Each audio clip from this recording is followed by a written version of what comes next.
My wife is upset today about a nightmare she had about somebody trying to take her cat away, which is ironic because in my dream I was getting more pussy.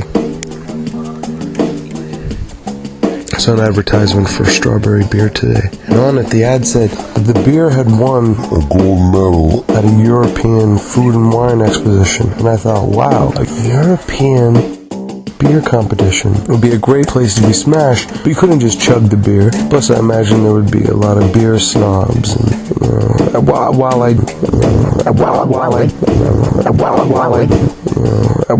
I do love beer and wine, I detest smug connoisseurs.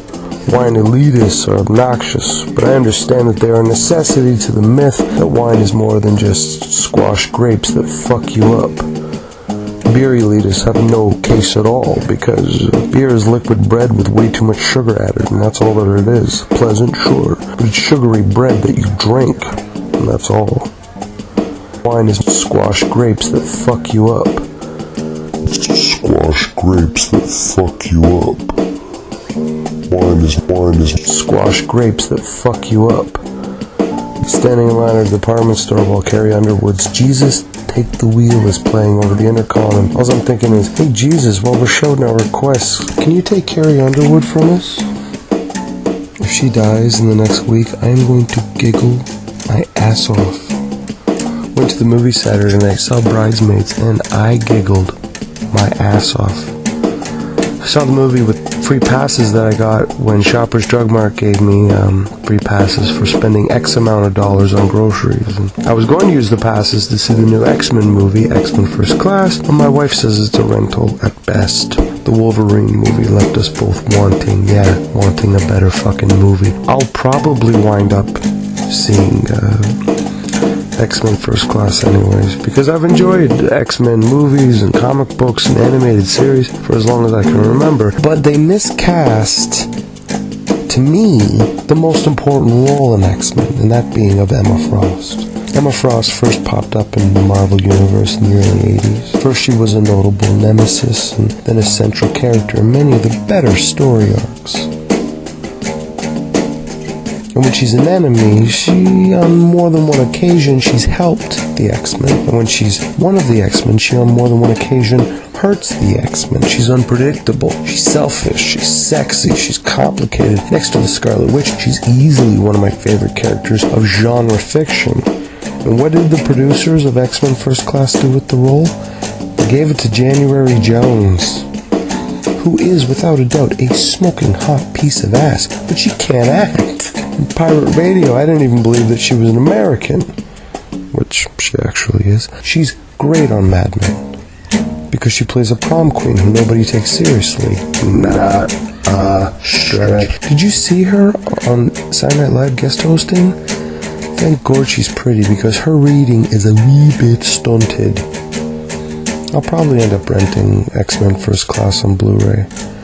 Oh, and hey, makers of Blu-ray discs, you don't have to keep telling me how great watching Blu-ray discs on a Blu-ray player is when I'm already watching a Blu-ray disc on my Blu-ray player. Why? Because I know Blu-ray is great, which is why I'm watching it. I already bought it. You already have my money. This goes double to the movie chains that play these ridiculously long animated advertisements before a feature film, how exciting it is to go to the movies, how movies transport us to a new realm of the imagination. I fucking hate these advertisements, because they're all the same.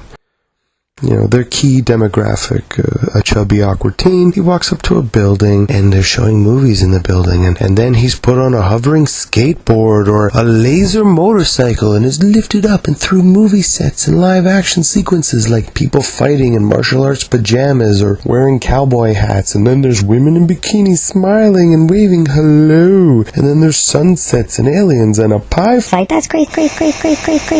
That's crazy. And the whole thing is gayer than the fact that the Pope has a scepter. He does. The Pope has a scepter. The Pope has a scepter.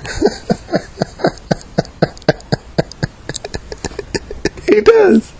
The Pope Pope has a scepter. A bejeweled magic wand. Catholic equals retarded. Live with it. Wine is more than just squash grapes that fuck you up. Had a hard time watching the film The Rabbit Hole, starring Nicole Kidman and Aaron Eckhart. Both Batman and alumni, just saying. As it is very hard to sit through a movie like that. Not because it's the heartbreaking story of a couple trying to deal with the death of their toddler son, which is sad, sure, but not nearly as sad as the lip injections Nicole Kidman got.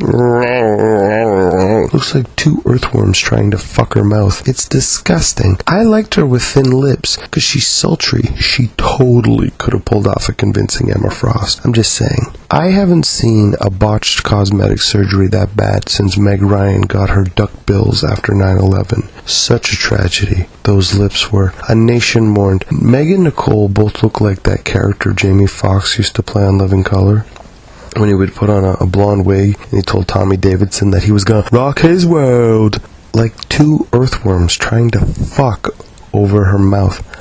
I do love Botox though, because I love, it's just, there's something about rich cunts paying to look like they have Down syndrome. I love it, I do. That delayed brain underdeveloped Special Olympics, we're all winners just for showing up expression. They pay through the ass to look mentally challenged. I'll take wrinkles over Down syndrome any day of the week, yeah. Too many years is better than too many chromosomes. I'm just saying. Pope has a scepter. He does. The Pope has a scepter.